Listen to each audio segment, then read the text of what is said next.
Cette vidéo est une œuvre de fiction immersive. Elle aborde des thématiques lourdes. Certains passages peuvent heurter les personnes jeunes ou sensibles. Je ne suis ni historienne, ni experte en régime totalitaire. Mon intention n'est pas de donner une leçon, mais de présenter un questionnement introspectif pour explorer nos propres seuils d'acceptabilité. Tout ce qui est dit ici n'a pas vocation à affirmer, mais à faire s'interroger. C'est un miroir trouble qui interroge notre reflet, pas un manifeste. Avant de commencer, et pour plus d'immersion, assurez-vous d'être dans un endroit calme et d'écouter de préférence avec un casque audio ou des écouteurs. Prenez une respiration, et si vous le sentez, repliez doucement la réalité derrière vous en entrant. Merci.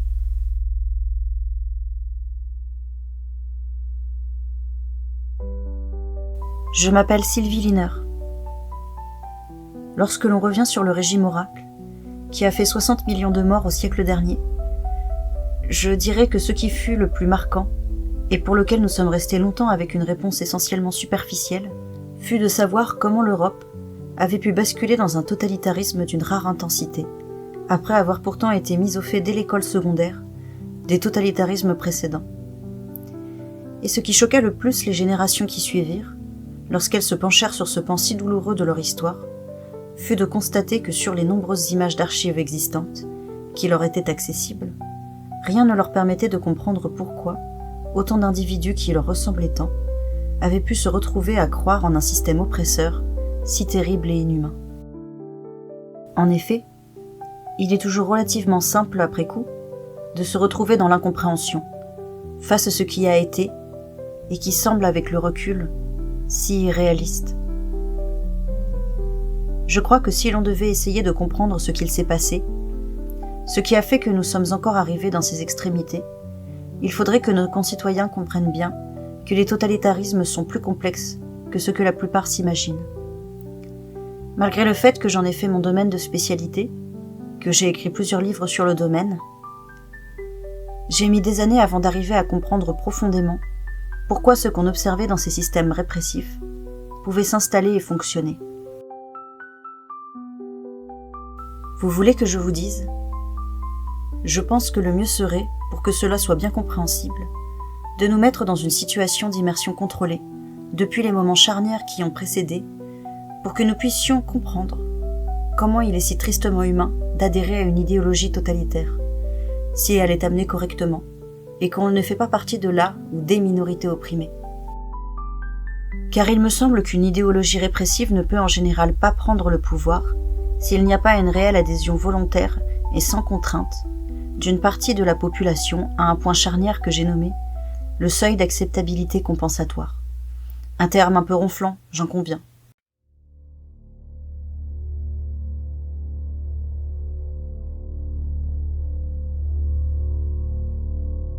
Il s'agit de ce moment où une population accepte un encadrement idéologique injuste ou partiellement discriminant, en échange d'une réparation symbolique ou d'un soulagement immédiat. Je veux que l'on s'intéresse à cette bascule, à ce transfert, et à cet échange émotionnel, plus qu'à n'importe quoi, car je pense que c'est ce qui nous protégera d'un futur totalitarisme et des extrémismes. Car si le coche de ne pas se laisser avoir est loupé, le reste de ce qui vient ensuite sera probablement hors de contrôle pendant un bon moment, et finira encore avec du sang et de l'incompréhension de ce qu'il s'est passé. Ce basculement, je le pense, est avant tout affectif. Un affectif qui prend les apparences de la morale, qui troque les exigences parfois épuisantes de la démocratie contre une forme d'accomplissement, codifié, où les causes attribuées à la souffrance sont simples à comprendre et à punir. Dans ma thèse, Théorie du seuil d'acceptabilité compensatoire, une lecture émotionnelle des glissements totalitaires, j'explique bien qu'il ne s'agit pas d'excuser, mais de tenter de comprendre, sincèrement, ce qu'il s'est passé, de comprendre réellement ce qui fait que presque tout le monde pourrait basculer pour ne plus reproduire et éviter un nouveau totalitarisme.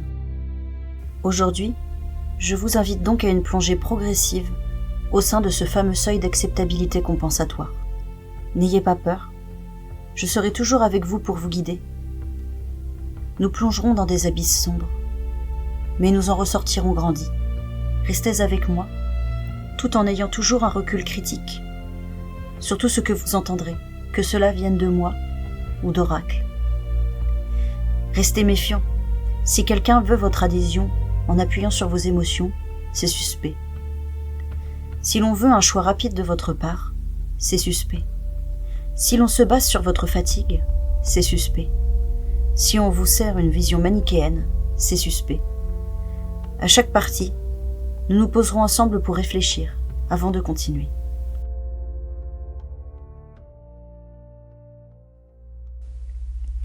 Bien, commençons. Prenez ma main et empruntons le premier escalier. Nous sommes en un siècle de progrès, d'avancées de santé, et pourtant, depuis plusieurs décennies, et suite à des décisions plus ou moins discutables de dirigeants élus démocratiquement, suite à plusieurs coups du sort aussi, suite à plusieurs faits sociaux divers, attentats, viols, meurtres à domicile, et à des fractures cumulatives de la société, santé, économie, sécurité. Plusieurs pays européens sombrent dans une guerre civile. Cette guerre civile dure depuis plus de 10 ans. Tout le monde est épuisé. Les aides sociales sur la santé sont en immense difficulté. De plus en plus de malades, des moyens qui viennent à manquer, et des travailleurs qui n'en peuvent plus de cotiser de plus en plus dans la misère et la guerre. Il manque de tout, et l'idée commence à circuler qu'il n'y en aura pas pour tout le monde. Et quand il n'y en a pas pour tout le monde, alors nous avons peur, et nous cherchons naturellement des solutions pour retrouver le soulagement. Et nous voilà tous ensemble sur la scène du théâtre, sur laquelle tout va se jouer. Tous les acteurs ne sont pas encore présents, mais le décor initial est posé, suffisamment pour que nous puissions commencer à jouer.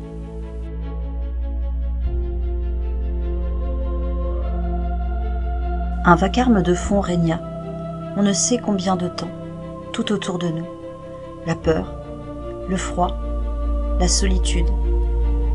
Il y eut un jour, il y eut une nuit qui n'en finissait plus. Une nuit qui avait terrifié et affamé tout à chacun. Une nuit dont on désirait plus que tout qu'elle se termine enfin. Une nuit dans laquelle la colère avait fermenté, avait grandi. Il y eut un jour, il y eut une nuit. Quelque chose changea enfin. L'un des groupuscules qui avait émergé dans cette période trouble tomba presque par hasard sur un complexe militaire désaffecté où il ne restait rien de vraiment intéressant. Rien, si ce n'est une petite machine. L'une de ces IA prédictives qui avait explosé peut-être 30 ou 40 ans avant et qu'on avait abandonnée par la force des choses car considérée comme défaillante et inutile. Mais celle-ci fut vue comme un petit miracle. Elle se nommait Oracle. C'était écrit en toute petite majuscule sur le devant. Oracle était douée. Elle fut un guide. Il y eut un jour, il y eut une nuit, il y eut 1000 jours, et il y eut encore plus de nuits. Et soudain, ce que personne n'attendait alors que tout le monde attendait bien quelque chose. Un coup d'état. Un coup d'état de ceux dont personne ne savait encore qu'ils avaient trouvé Oracle. Enfin, la revanche avait sonné.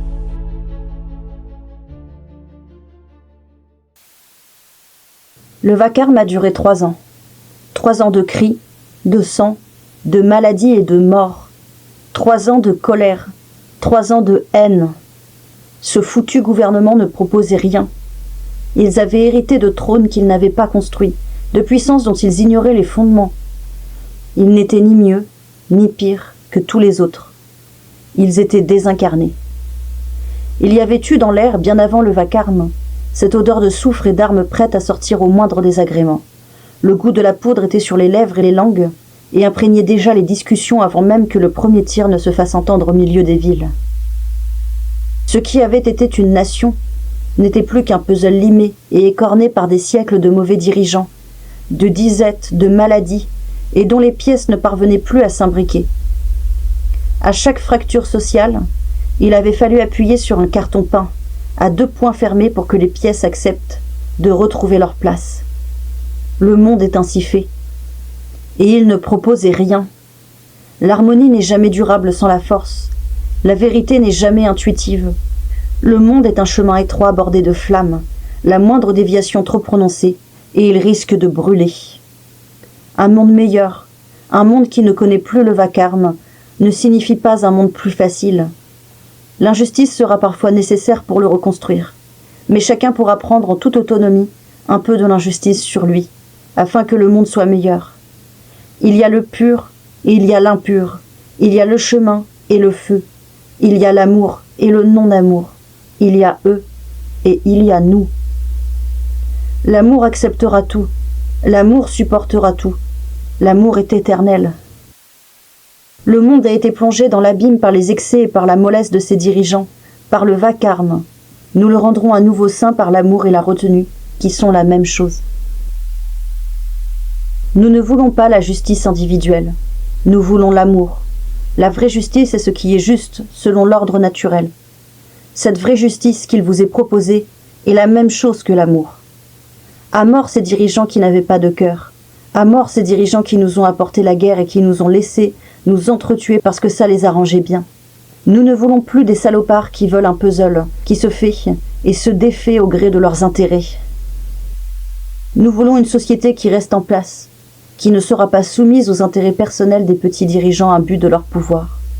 Ensemble, nous ferons régner une vraie justice. Ensemble, nous créerons une société d'harmonie et de paix. Il n'y aura plus de guerre civile. Nous serons tous unis contre ceux qui ne veulent pas la paix, ceux qui veulent la discorde et la mort, ceux qui veulent le retour à ce vacarme dont nous ne pouvons plus. À mort.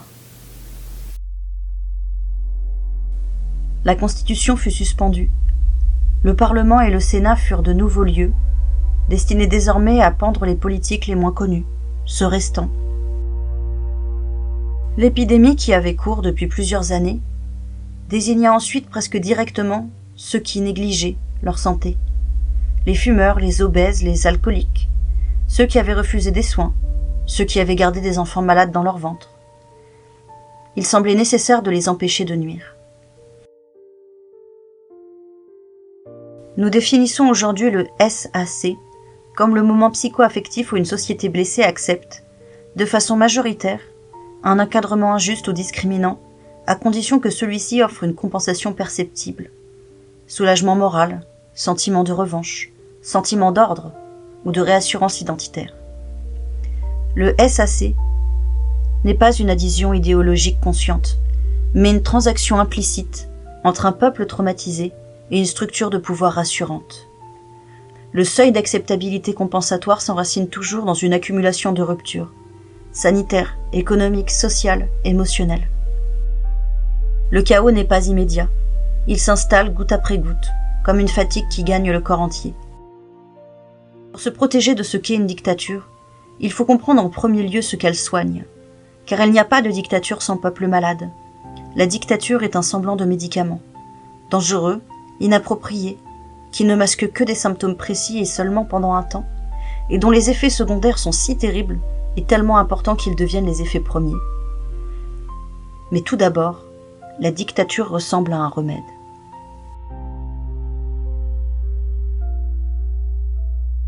N'être plus qu'un corps, un amas de cellules souffrantes, possédé par ce qu'il reste d'une âme, un fantôme errant piégé dans un cadre matériel qui le torture hors de ses dimensions d'origine.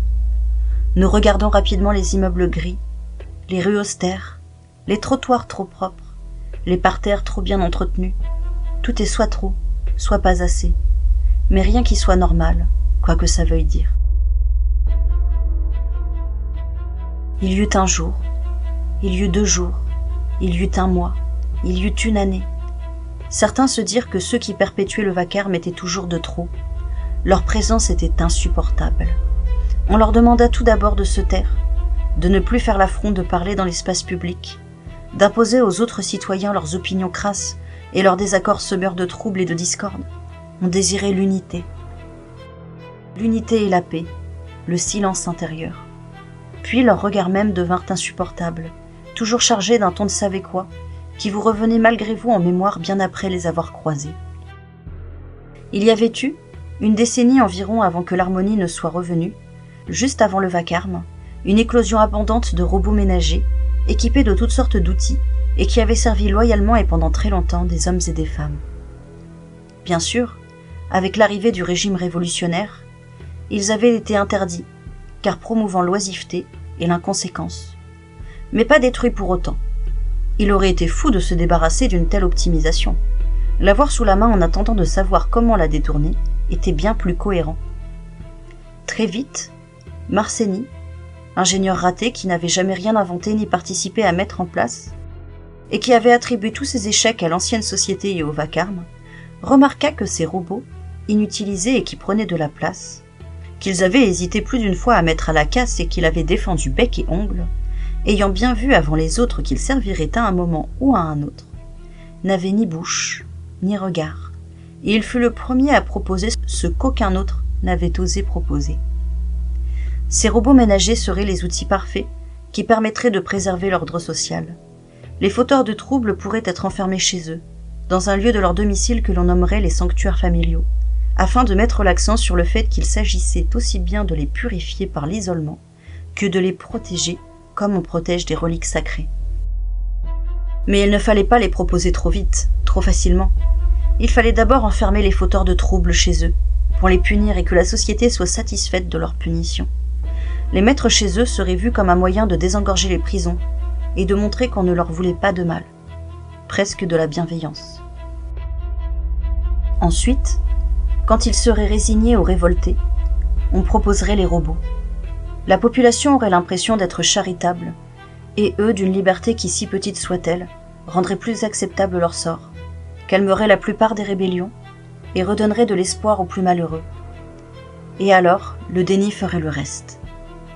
Si officiellement la situation de mes voisins est acceptable, s'ils ont trop peur de perdre le peu qu'ils ont pour se plaindre, alors tout le monde préfère faire comme si de rien n'était. Il y eut un jour, il y eut une nuit, il y eut un mois, il y eut une année.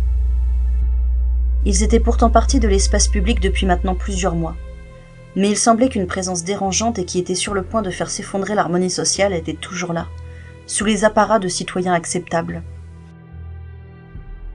Bientôt, ils découvrirent que l'ordre social était bien plus menacé qu'ils ne l'avaient d'abord pensé, et que les acteurs de la division et de l'harmonie n'étaient pas uniquement ces femmes et ces hommes contaminés, et ces hommes politiques, et ceux qui promouvaient un discours contradictoire.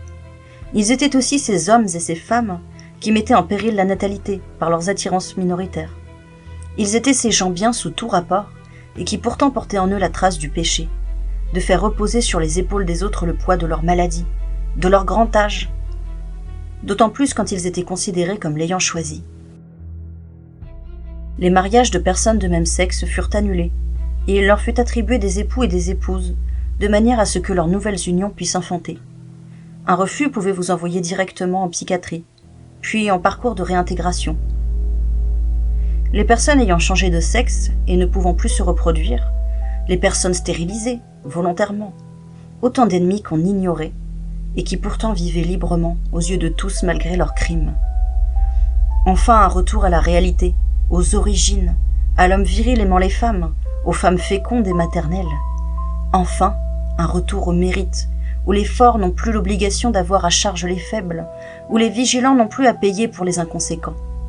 Et pourtant, où ceux qui brisent l'harmonie peuvent encore avoir une utilité, et où l'on s'occupe d'eux. Il y eut un jour, il y eut un mois, il y eut une année.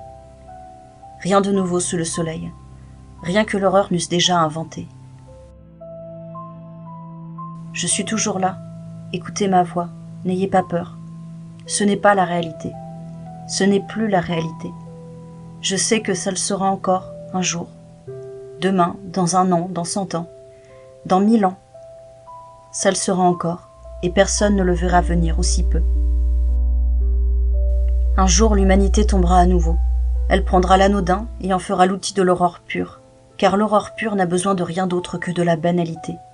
La banalité est de loin l'aspect le plus terrifiant dont l'horreur s'empare. Car les totalitarismes n'annihilent pas tout ce qui vient du passé. Ils en gardent toujours une partie pour le déformer en une entité nouvelle. Les éléments de notre quotidien sont suffisamment neutres pour qu'on puisse y projeter le bonheur comme la terreur la plus absolue. Ce qui servait autrefois au confort de vie n'est désormais qu'un outil de torture ou de domination, de mise au silence. L'horreur se greffe aux supports les plus anodins. L'horreur pervertit tout. L'horreur se cache sous nos besoins émotionnels irraisonnés. L'horreur se cache sous la colère immodérée. ou sous les apparats d'une morale qu'on veut imposer. Mais pour le moment, nous sommes là, ensemble, en sécurité. Nous pouvons empêcher que cela ne se reproduise. Nous sommes terrifiés, mais ensemble, en sécurité. Et nous posons les bases d'une ligne directrice à suivre pour que cela ne se reproduise pas. Ça se reproduira très certainement, dans 1 an, dans 1000 ans, dans une éternité. Parce que nous oublions non pas les horreurs du passé, mais parce que nous oublions les mécanismes profonds qui mènent à ces horreurs et les camouflent. Parce qu'il est beaucoup plus fascinant pour beaucoup de s'intéresser aux horreurs qu'à ce qui les a précédées, ou à ce qui les a mus. Ce n'est pas notre faute, c'est notre nature. Nous sommes pour la plupart faits pour davantage nous centrer sur la beauté d'un parterre de fleurs qu'à ce qui permet de l'obtenir tel quel et de le préserver. Nous attendons intuitivement les choses, comme simples et repérables. Nous sommes si facilement dépassés devant ce qui paraît irréaliste, impensable, incroyable. C'est pourquoi même pour des choses beaucoup plus importantes, comme ce qui est du totalitarisme, il faut que nous sortions de cette passivité, pour que nous en connaissions ces mécaniques profondes, ces rouages subtils, et qu'ensuite nous puissions être alertes sur ce qu'il se passe autour de nous pour freiner un basculement, ou simplement fuir si le basculement est sur le point de se produire. Car s'il est possible de fuir à l'aube d'un basculement, fuyez. Il sera certainement bien plus simple d'organiser, de résister depuis l'extérieur d'une dictature que dans un système qui vous brise. Il y eut 1 an, il y eut 2 ans, il y eut 100 ans. Il y eut un ciel gris de septembre, un ciel de mai, et enfin il y eut l'éternité.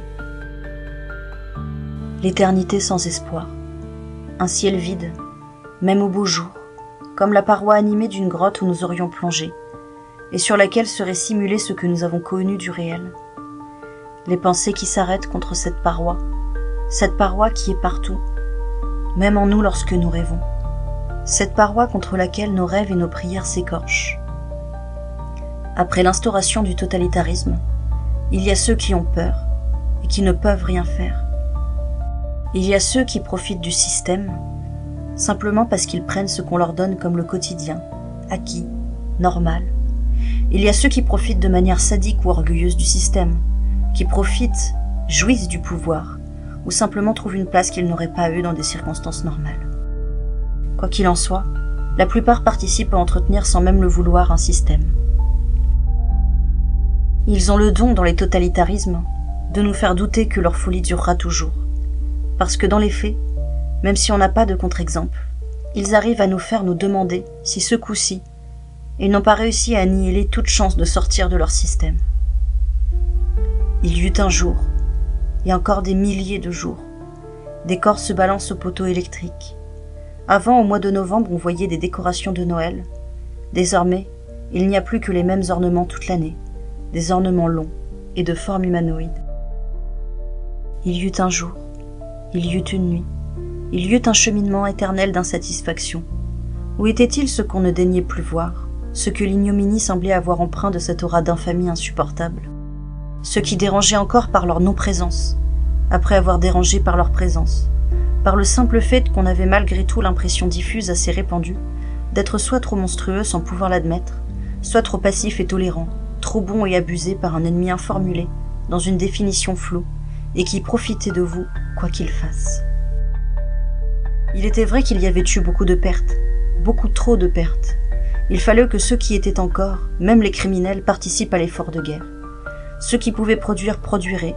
Ceux qui pouvaient se reproduire, se reproduiraient. Il était impensable de jeter des pièces rares au prétexte d'un défaut de fabrication.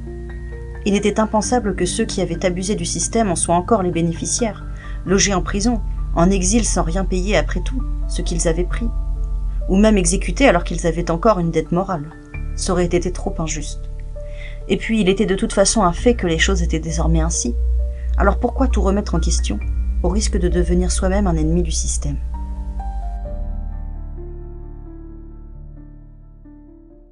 Le silence fin et artificiel qui avait régné le jour dernier, l'année, ou même l'éternité d'avant, semblait avoir été balayé comme de l'herbe coupée par une bourrasque de vent.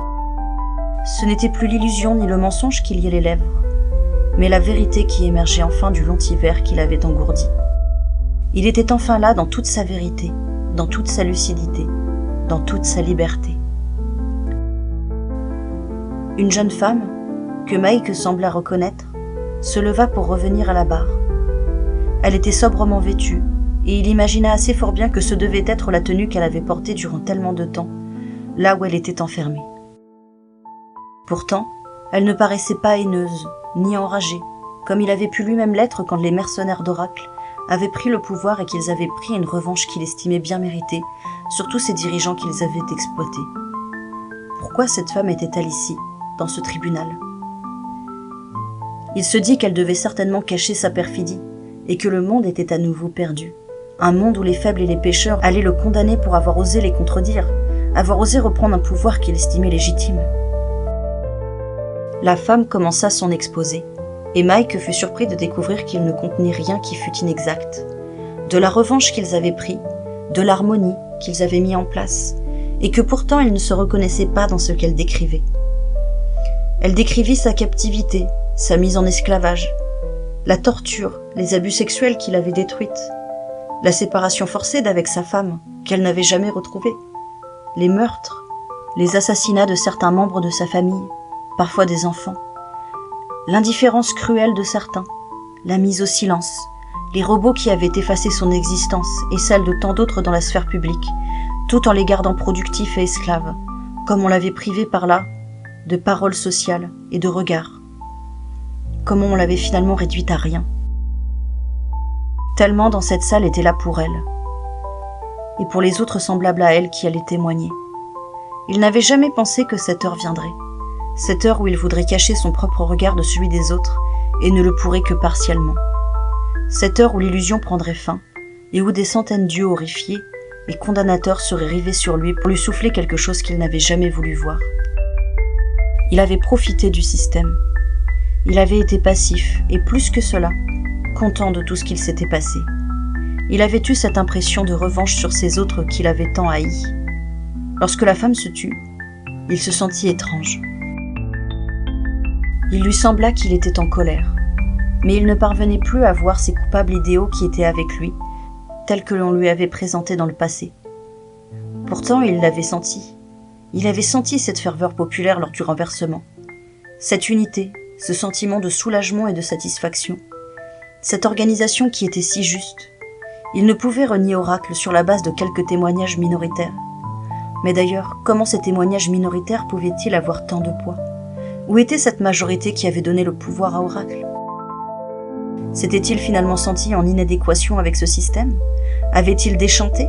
Ou avait-il simplement retourné leur veste ? Certainement de tout cela, selon les gens, et même encore d'autres choses. Et puis le silence revint comme ce calme si déroutant qui vient presque toujours avant la tempête. L'air lui sembla plus difficile à absorber.